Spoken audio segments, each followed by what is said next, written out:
Buenas noches, mi nombre es Eliana Hurtado y hoy voy a presentar el capítulo 1, el objetivo de la información financiera con propósito general. Introducción. El objetivo de la información financiera es la raíz, de ahí surgen las demás normas. Objetivo, utilidad y limitaciones de la información financiera con propósito general.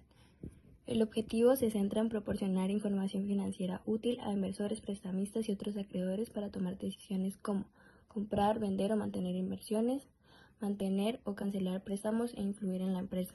Se debe tener en cuenta la rentabilidad, que depende de varios factores como cuánto entra, cuándo entra y qué tan seguro es. Los informes de propósito general no proporcionan toda la información. Es pertinente buscar de otras fuentes como condiciones económicas generales, situación política. Además, estas no muestran el valor de la entidad. Los informes con propósito general van dirigidos a usuarios externos, no a la gerencia ni a grupos secundarios. Se basan en estimaciones y modelos, no son exactos. Recursos económicos y derechos de los acreedores. Esta información ayuda a identificar fortalezas y evaluar liquidez, además de que distintos recursos nos ayudan a aportar valor, como los flujos de efectivo directo o cuentas por cobrar. Cambios en los recursos económicos y en los derechos de los acreedores. Los cambios en recursos y deudas provienen de su rendimiento financiero y de otras transacciones. Rendimiento financiero reflejado por la contabilidad de acumulación o devengo. La contabilidad de acumulación describe efectos de las transacciones y otros sucesos sobre los recursos económicos. Esto nos permite evaluar mejor el rendimiento, la gestión de la administración y el impacto de factores como tasas de interés. Cambios en los recursos económicos y en los derechos de los acreedores que no procedan del rendimiento financiero. Los cambios pueden deberse también a la emisión de deuda o patrimonio, no solo al rendimiento. Información sobre el uso de los recursos económicos de la entidad. La gerencia debe usar los recursos de manera eficiente, cumpliendo las normas y garantizando la capacidad de generar efectivo. Características cualitativas de la información financiera útil. La información financiera útil se debe tener para que sea realmente útil en la toma de decisiones. La información financiera existe para ayudar a las personas a tomar decisiones económicas. Su objetivo es dar datos confiables que orienten, por ejemplo, sin invertir, sin prestar dinero o cómo manejar una empresa. Para que cumpla este propósito, la información debe reunir una serie de características cualitativas que se dividen en dos grupos. Una se llama fundamentales y otra se conoce como características de mejora. Entre las fundamentales, esta es la relevancia, que significa que la información debe ser capaz de influir en una decisión, ya sea porque ayuda a predecir lo que pasará o porque se confirme lo que ya está pasando. Único a esto está la importancia relativa, que indica que solo se presenten los datos que son realmente significativos, porque si un dato no cambia, no hace falta incluirlo.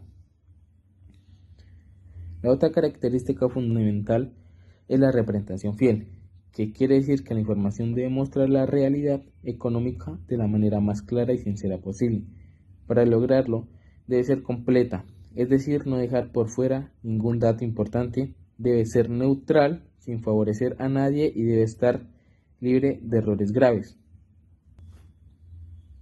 Después encontramos las características de mejora, que no reemplazan a las fundamentales, pero hacen que la información sea más útil.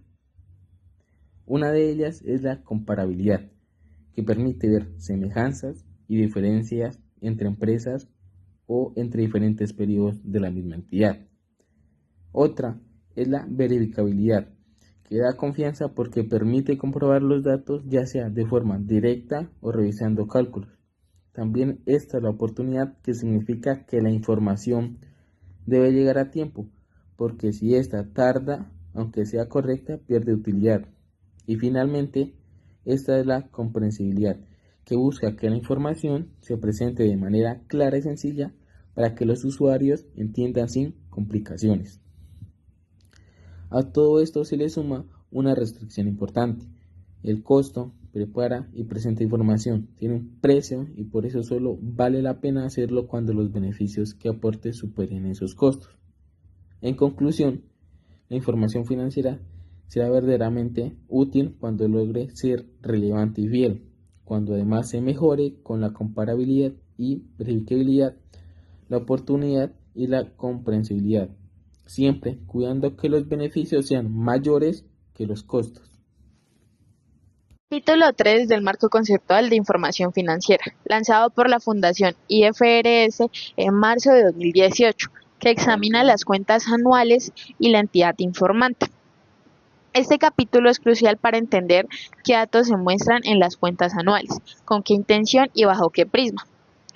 Meta de las cuentas anuales. La meta esencial de las cuentas anuales es dar datos útiles para que los usuarios, como inversores, prestamistas y otros acreedores, puedan valorar las opciones de entrada de efectivo neto y cómo la entidad maneja sus recursos. Los elementos clave que se validan son activos, deudas, capital, ganancias y pérdidas.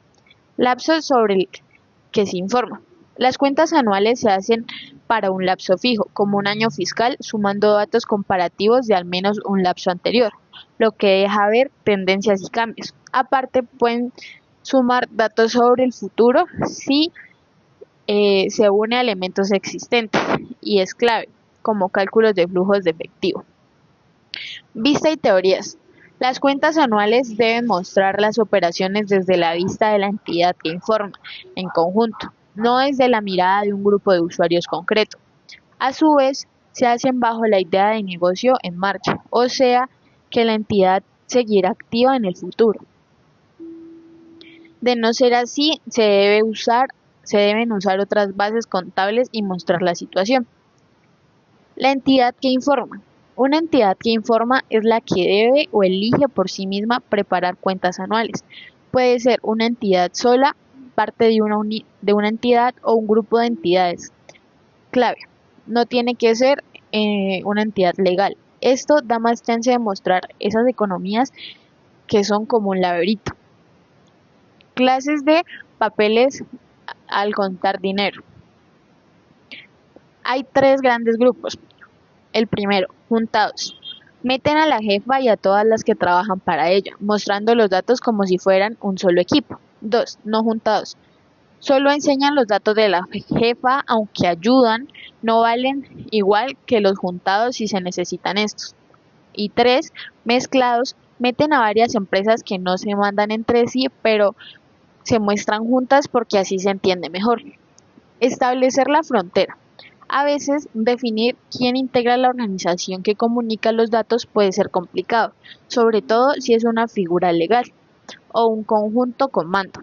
En estas situaciones se deben analizar qué datos son más importantes y exactos para los que los usan.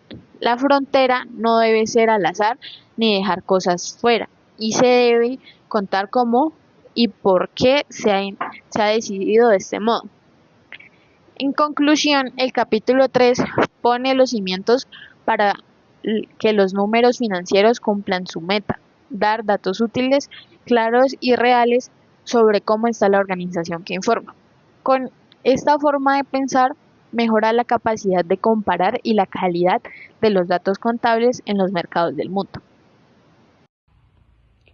Capítulo 4. Elementos de los estados financieros.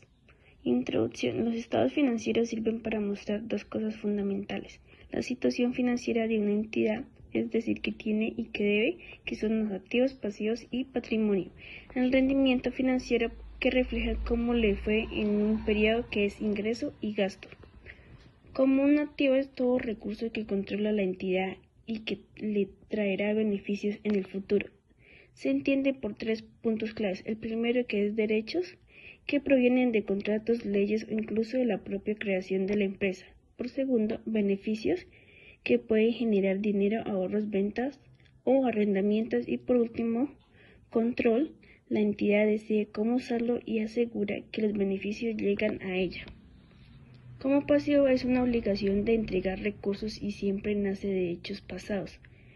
Condiciones principal sería: primero, como obligación, puede ser legal o implícita hacia un tercero. Transferencia implica pagar dinero, dar bienes o prestar servicios. Y tercero, surge después de recibir un beneficio como salarios que deben pagarse. Relación entre activos y pasivos. Se puede reconocer por separado o en conjunto según convenga la información. En contratos pendientes solo se reconocen los derechos y obligaciones que realmente generan un impacto económico. Como patrimonio es la parte residual, que es activos y pasivos. Representa lo que les pertenece a los dueños de la entidad. Puede ser positivo o negativo. Incluyen distintos derechos como acciones comunes y preferentes. Ingresos y gastos. Como ingresos aumenta el patrimonio porque implica más activos o menos pasivos. En gastos reduce el patrimonio porque disminuye activos o aumentan pasivos. Son claves porque muestran si la entidad está generando valor o perdiéndolo.